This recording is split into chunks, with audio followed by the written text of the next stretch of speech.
I'm Anne-Marie McDonald, and this Doc Zone is all about playing God with planet Earth.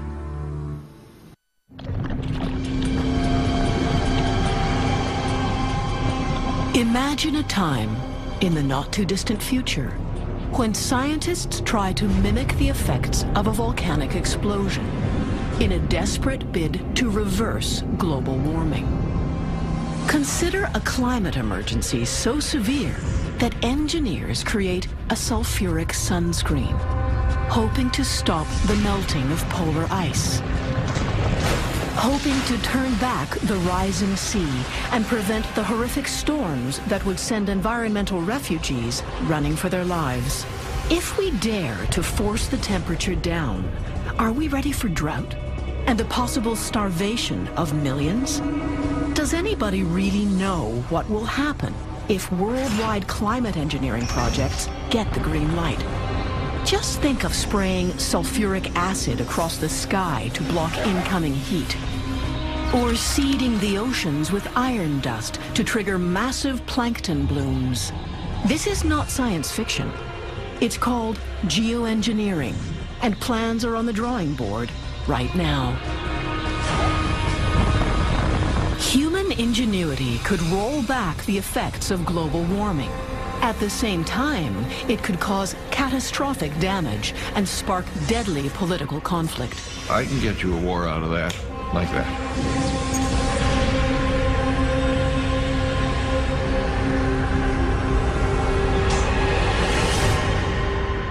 In a secluded cove on the California coast, a few miles south of Monterey, an unprecedented brainstorming session takes place.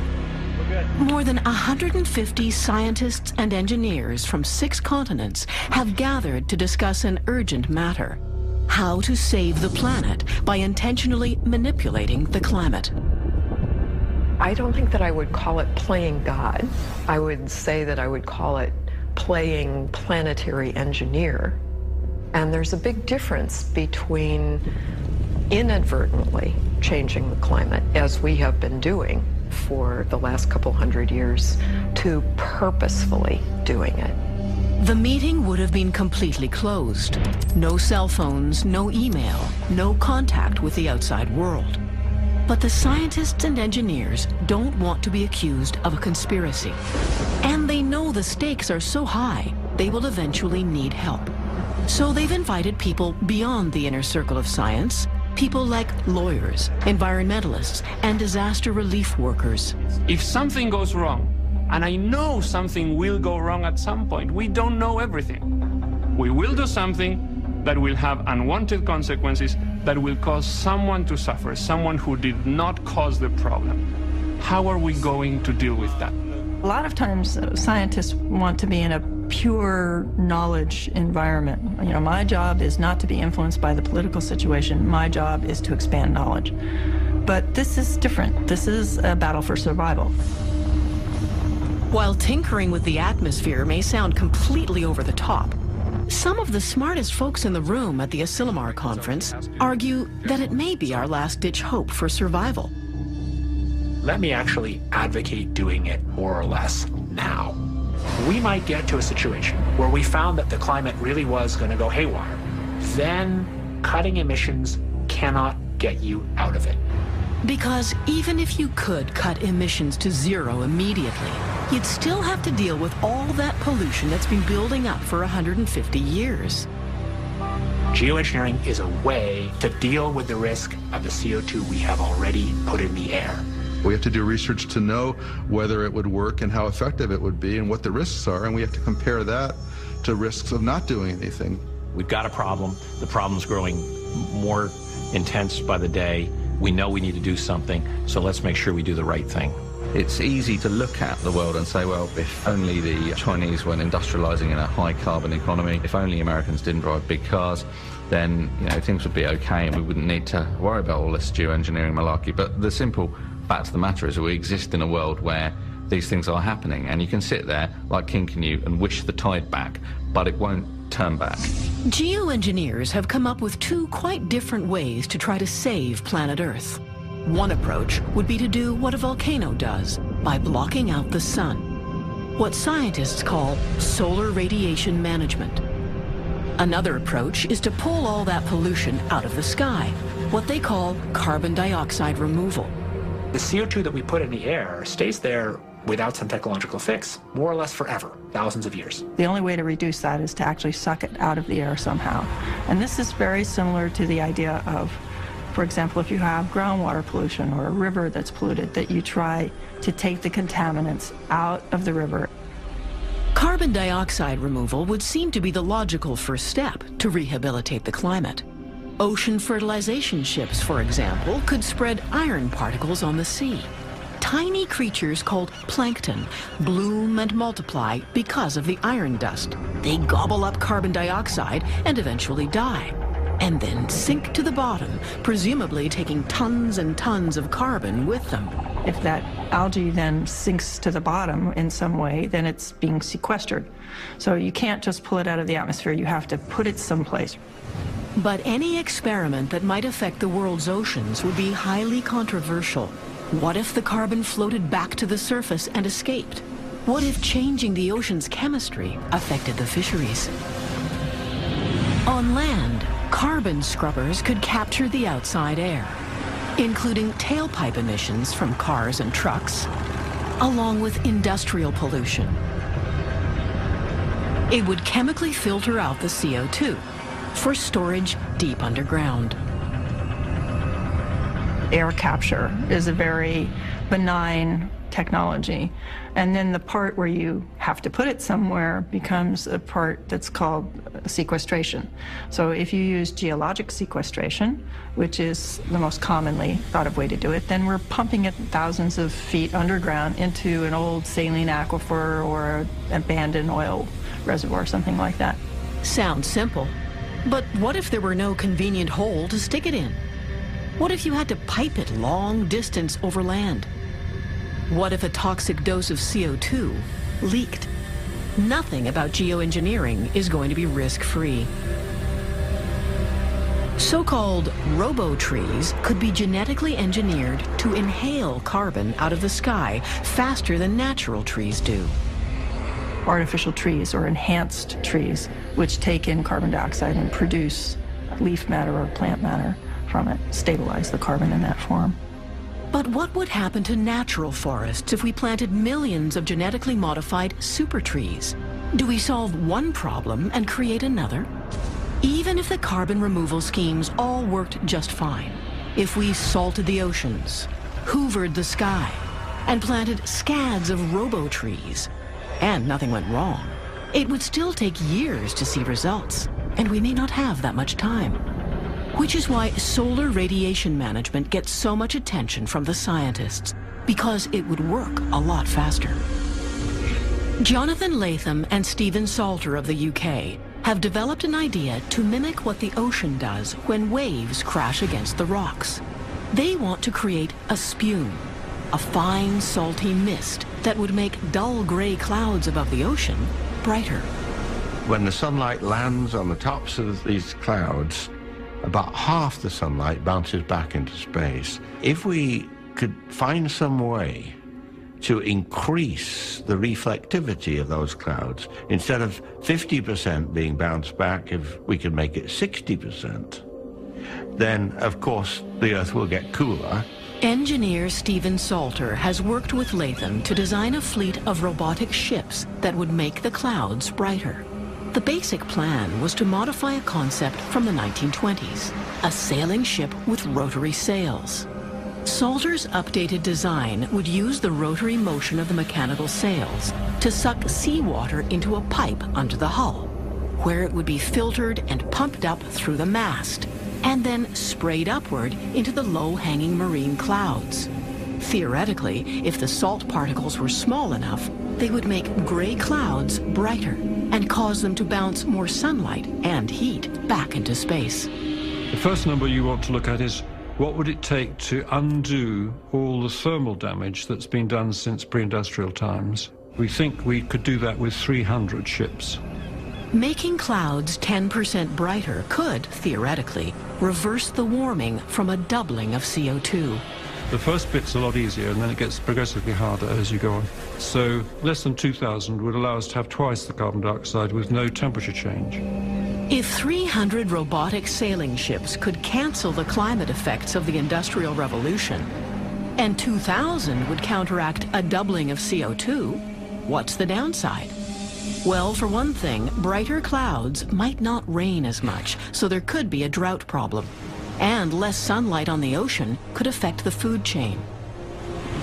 If there were negative side effects, they could simply stop pumping the salt crystals, and it would all rain out in a few days. All that's being proposed there is that we do what whales have been doing for millennia, just cruising the great oceans and squirting seawater into the air. A cloud's never been brightened with pumping salt into it. So I do think it's a good idea to try and test out that technology. We want to know whether it's even possible. So that's a very small-scale experiment. You do it for a short period of time in a small, isolated part of the ocean. I don't think anybody thinks that that would have a major impact on the whole global climate with 1 or 2 ships. But the idea of conducting the riskier experiments outside the laboratory, especially larger-scale tests in the oceans or the atmosphere, will be a very hard sell politically. David Keith thinks we can't afford to wait. Let's say I want the ability to do this in a serious way in 2040. Doing it in a serious way means you really know a lot about the risks. I think that argument actually says you need to start now doing small field tests and a program that begins us thinking as humanity how the heck we're going to manage the global thermostat. But even if we start now, the risky business of geoengineering begs more questions than science alone can answer. If you could control the climate, whose hand's on the thermostat?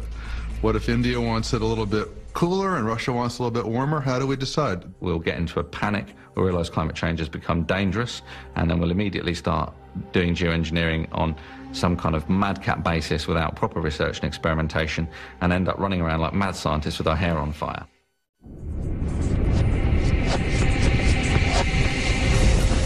One form of geoengineering is almost guaranteed to dial down the heat: a high-altitude imitation of a volcanic sunscreen.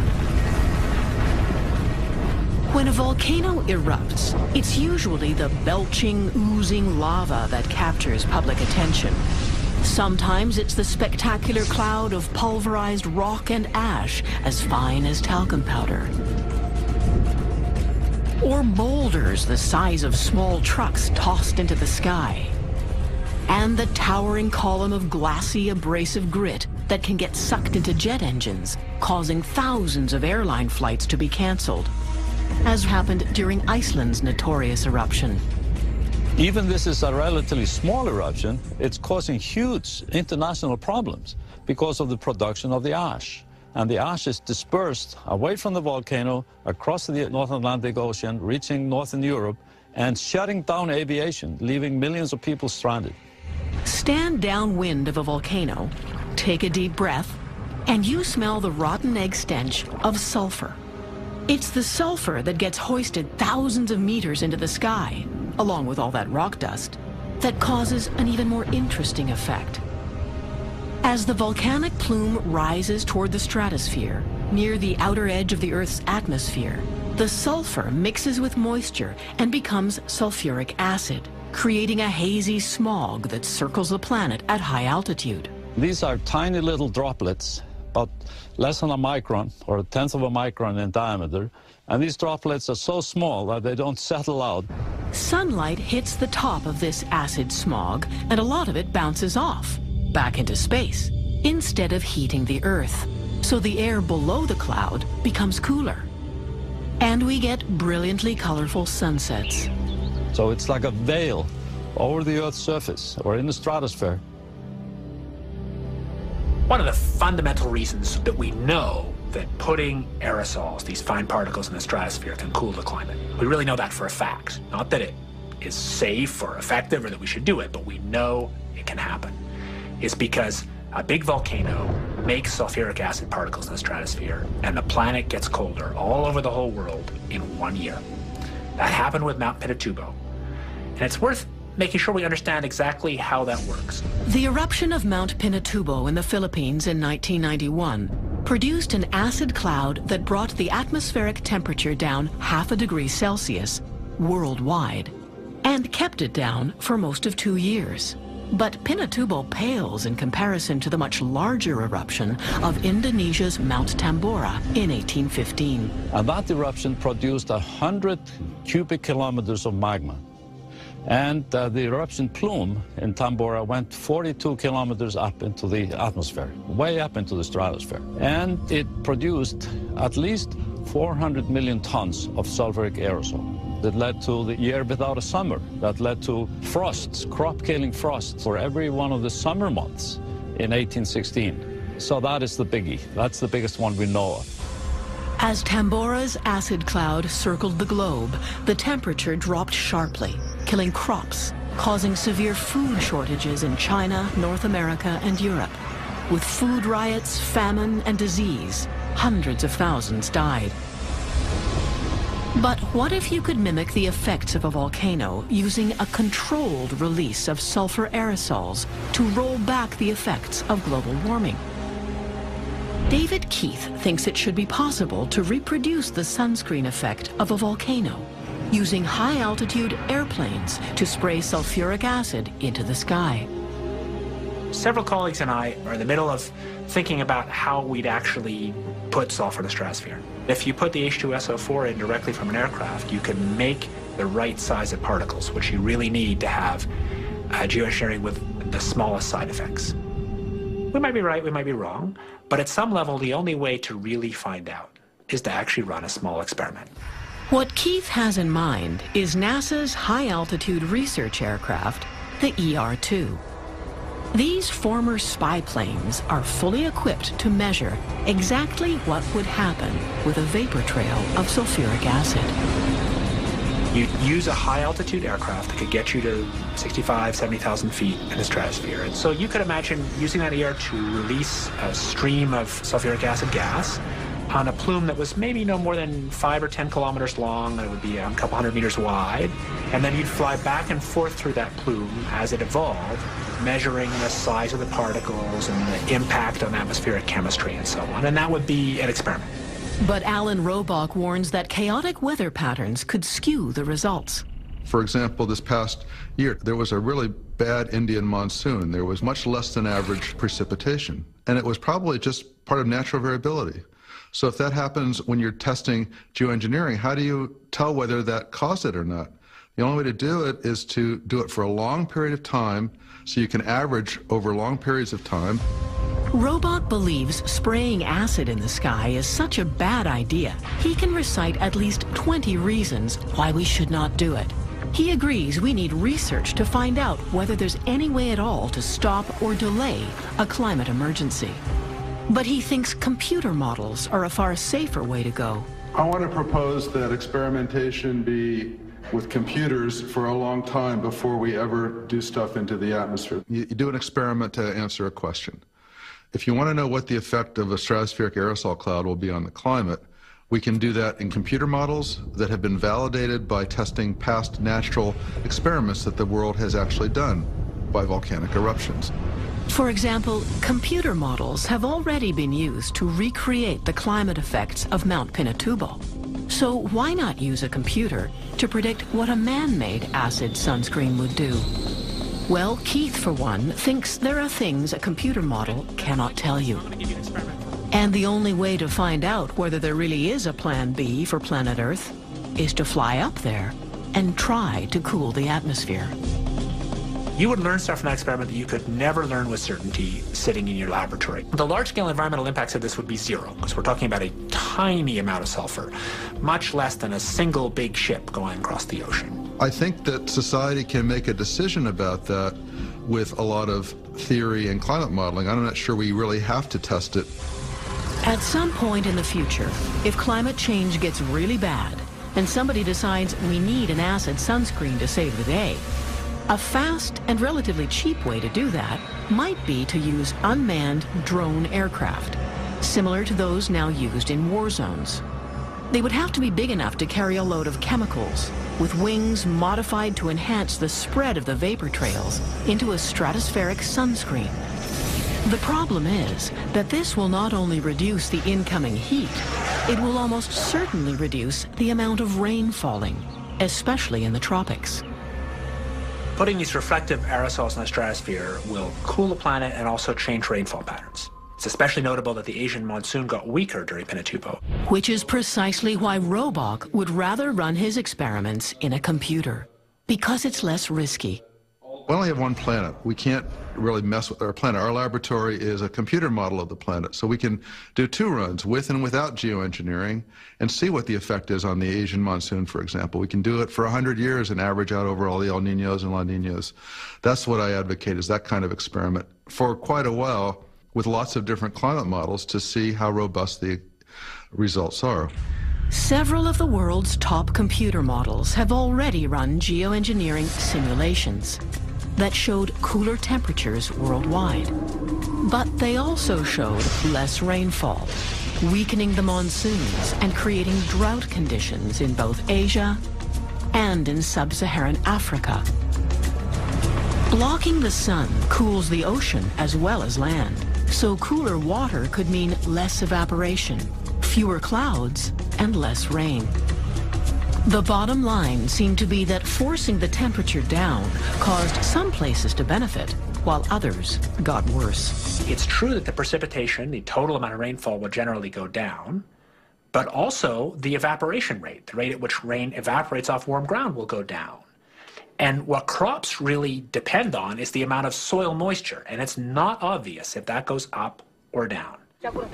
If geoengineering brought the temperature down, the good effects of cooling might outweigh the negative effects of less rain. But scientists would still have to do new research to find out how food crops react.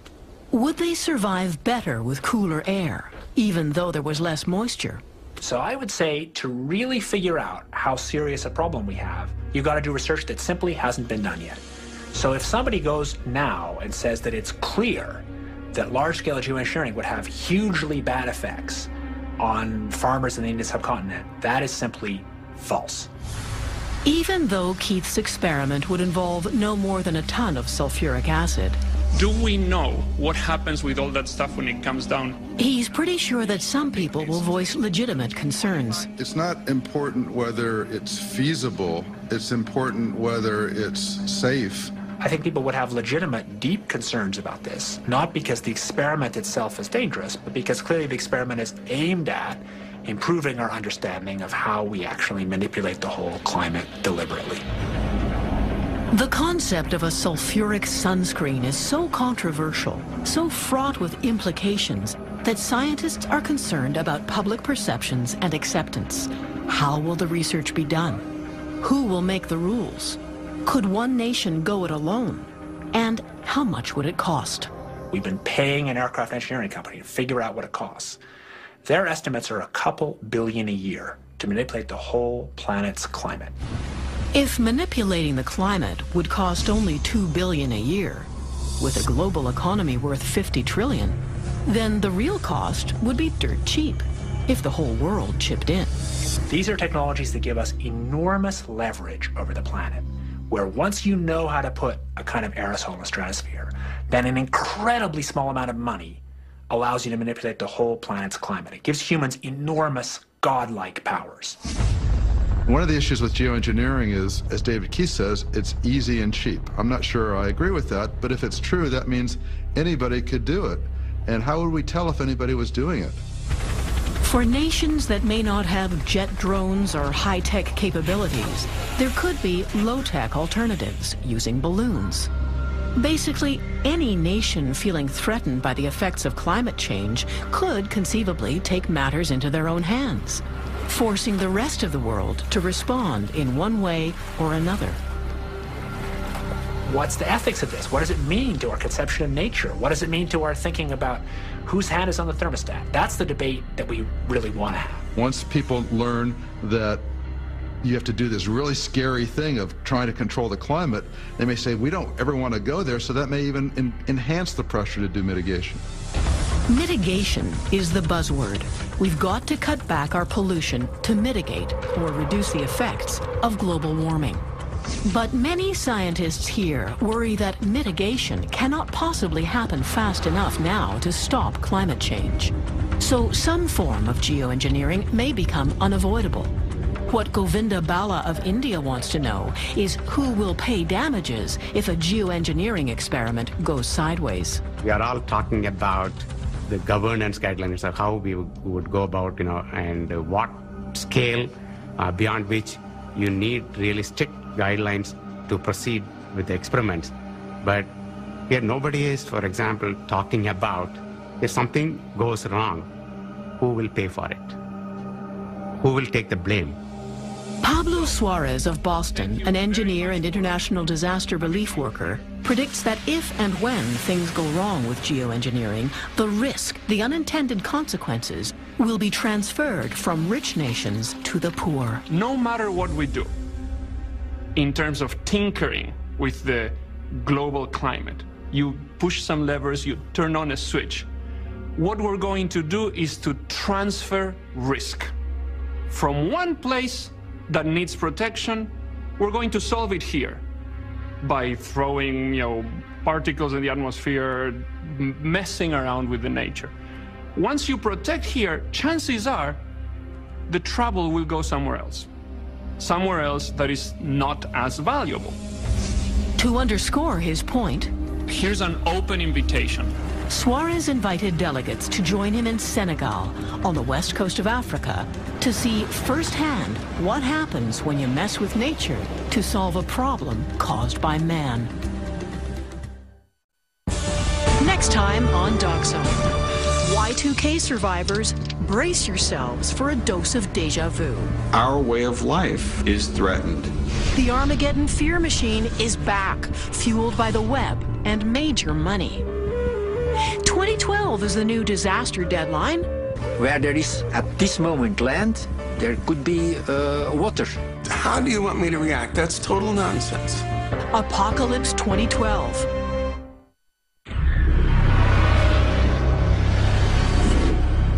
On the west coast of Africa, in cities like Dakar, Senegal, people who live at or near the water's edge believe the negative effects of climate change are plain to see.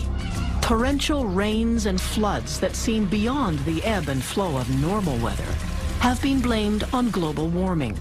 Some here are convinced a climate emergency has already begun.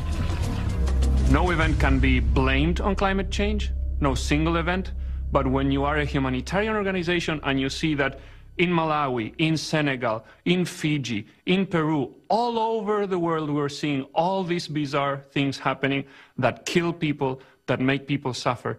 If you ask the relatives and the friends of those who died, they're going to say, it's already happened. Now the question is, do we do this geoengineering thing? It's very scary.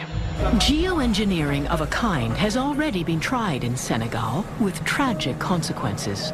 320 kilometers north of Dakar, where the Senegal River flows into the Atlantic near the town of Saint-Louis.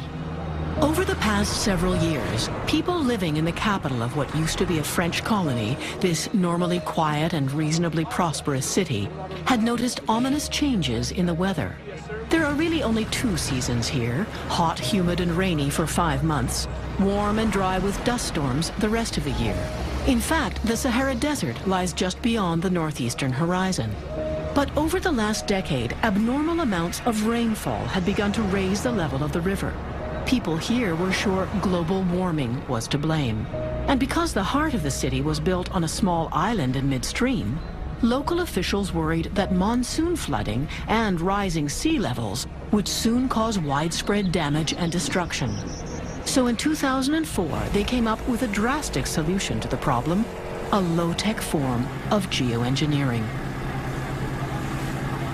From Saint-Louis, the Senegal River flows south another 25 kilometers, almost like a canal, hemmed in against the African coast by a long, narrow sand spit called the Langue de Barbarie. The big idea was to slice a hole through the sand spit and drain some of the river flood out to sea just a little quicker. And it did. It reduced the peak flood. But in the process, they really, really ruined someone else. After they cut an opening through the sandbar, the river water did indeed pour out to sea faster. But very quickly, the outrushing flood and the incoming tides chewed away the sand, making the gap wider and wider, exposing the small village of Dunbabadia to the full fury of the open sea. What was once a secure and safe little hamlet started getting hammered by high tides, stronger winds, and vicious winter storms from the Atlantic. It was only a matter of time before disaster struck. Pablo Suarez was part of the disaster relief team that responded to the trouble in Dunbabadia. And he felt it was his duty to come back to the village and explain how the good intentions of officials upstream in Saint Louis had gone horribly wrong. Suarez brought a set of posters showing satellite images of the sandbar and village before and after the drainage canal was cut. We can see in 2003, there's a very clear, solid, and healthy sandbar. In 2004, a few months after the opening, the breche as they call it, we can see that what used to be a little canal of just a few meters wide has become several hundred meters wide. And by 2009, the opening has become just massive. It's almost 2 kilometers wide, and it's just across from the village. Then, a brutal winter storm tossed giant waves against the coast of Senegal. Waves that would have been absorbed by the sandbar that had been cut open by geoengineers. Mangrove trees that once protected the village were torn out by the roots as homes were smashed. And on that night, there were people killed. We saw the destruction of those homes made of brick. The roofs fell, the walls fell. It takes a lot of force to bring down a house. The sea did that because the natural protection was no longer there.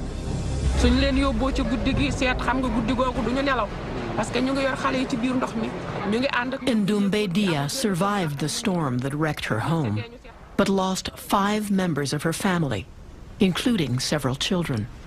4 families lived in this house, but now, with no safe place to rebuild, they don't know what to do.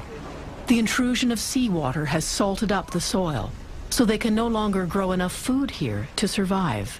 Their drinking water has turned brackish too. People here know they will soon become environmental refugees. For now, they survive, innocent victims of someone else's attempt to cope with a changing climate. Evidently, officials here did not have the money or the expertise to install a high-tech flood control system like the Dutch, the English, or the Italians might have done. Back at City Hall in Saint Louis, the mayor now agrees that cutting that gap in the sandbar was a mistake, but says they were overwhelmed and felt they had to do something. C'est un problème qui nous dépasse, c'est un problème lié à la gestion de la planète Terre et je voudrais que toute la communauté internationale le sente ainsi. Voici des gens qui n'ont rien fait pour que la Terre soit polluée, des gens qui n'ont rien fait pour que l'effet de serre s'accentue et des gens qui payent. Des conséquences extrêmement graves et dommageables pour des torts que d'autres ont commis. The biggest lesson from Dunbabadia is that when we make a decision in a rush and without knowing exactly what will happen, someone else will suffer. That's enormously unfair. I don't know what will happen with our planet.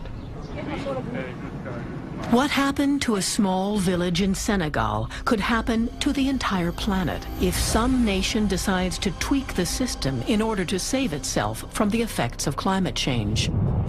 Flash forward 25 or 30 years, huge slabs of polar ice are dropping into the ocean, causing sea level to rise at a frightening pace. Wealthy nations have the technical expertise to defend themselves, at least for a while.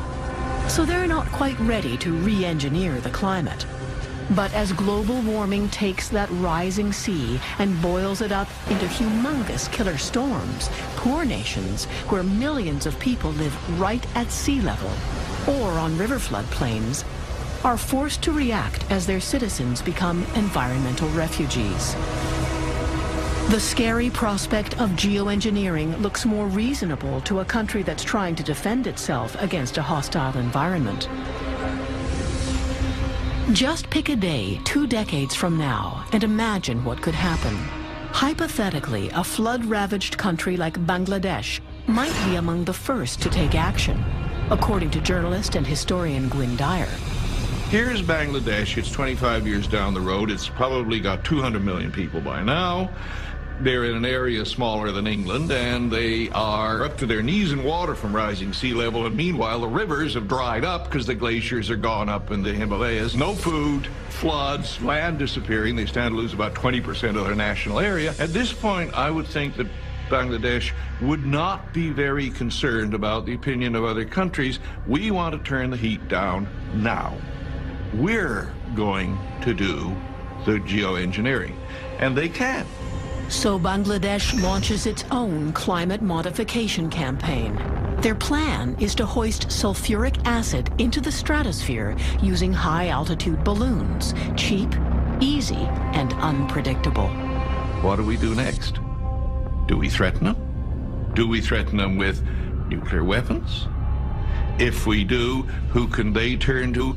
I would say they'd probably turn to China, which is going to be pretty desperate itself on that front and would love to have somebody get out and intervene in the climate but not take the full responsibility itself. In this scenario, the United States and several European military powers threaten to intervene. Then China comes to the defense of Bangladesh, so there's a temporary stalemate. Spraying sulfuric acid across the sky creates a global sunscreen, which does delay for a while the worst effects of global warming. But just like cutting that hole through the sandbar in Senegal, turning down the global thermostat has unintended consequences. And yes, it does keep the temperature under 2, but it changes the rainfall patterns, and the monsoon doesn't come. So there's a famine.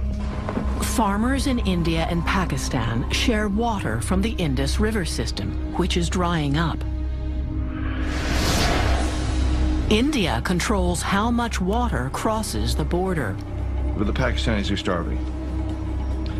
And they start to threaten the Indians. And the Indians push back, and we're not talking about some piddling little border issue, we're talking about starvation here. Both of these countries have got nuclear weapons. I can get you a war out of that, like that. About a dozen retired 3- and 4-star admirals and generals came out with a report in 2007 that was titled Climate Change and the Threat to National Security. Pretty strong implication that it wasn't just a debate among environmentalists and big business or climate scientists. It was rather truly a national security issue that we need. Dennis McGinn, a retired U.S. Navy admiral, confirms that climate change scenarios have become an important aspect of military strategic planning. We, from a national security military perspective, viewed the effects of climate change as acting as a threat multiplier for instability in key regions of the world. People will fight amongst families, amongst clans, amongst races, amongst countries, amongst religions. We're not a cooperative species by and large, and we've never been in a situation where we've had to act as a single global entity to save our own skins. Saving planet Earth from the effects of global warming may not be impossible. There are a few optimists left who think we can rehabilitate the climate. But there's one fundamental problem we would still have to solve: breaking the addiction that caused this problem in the first place.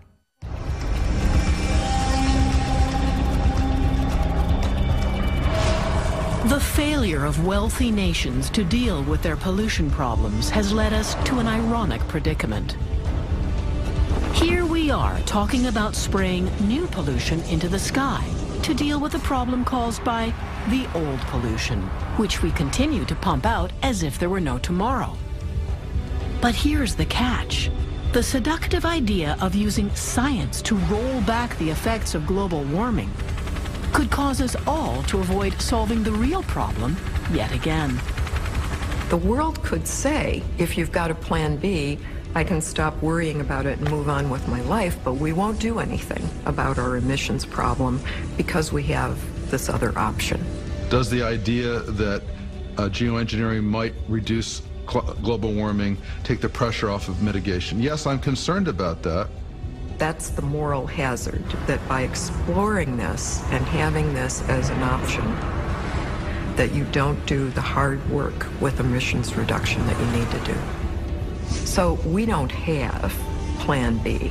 We just have an idea that if we do some research, we might find a Plan B. Pablo Suarez, who has seen what unintended consequences look like, is afraid that tinkering with the climate is a risk we may be forced to take eventually. I cannot rule out geoengineering. It may be that we just put something to keep the sunlight out, because more sunlight will make everyone die. But if we do something, we must have a responsibility to protect the most vulnerable. And yet, for those who gathered on the California coast to brainstorm the ideas of climate rehabilitation, a note of determined optimism seemed to prevail in the end. We have had an amazing track record once we clearly understand there's a problem and actually dealing with it, from lead and gasoline to air pollution to the global ozone layer. And I think it really is important to keep approaching the climate with that attitude. I think we do all of our kids a huge disservice if we have an attitude that this is unfixable and that this is just a disaster for humanity. When I started working on the climate problem a number of years ago, I got very depressed about it, and I thought, oh gosh, this is a total disaster.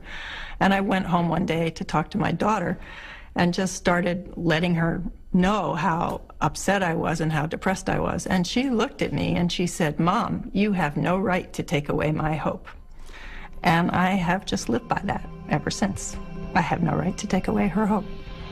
Sucking carbon out of the sky will no doubt help, but if we dare to block out the sun to save the world, one big challenge will remain. The pollution that caused the problem would still be there. Geoengineering would only buy time to help break our addiction to what caused it. If we don't break that addiction, we could never stop spraying acid in the sky. Because if we dropped that artificial sunscreen, with all that pollution piled up underneath, the temperature would spike again, faster than ever. Planet Earth would be off its meds, and no amount of climate rehab could undo the damage then. What really matters is whether I manage to play my role in defeating climate change. This is the Second World War times 100 for the human race, yeah? This is my Omaha Beach.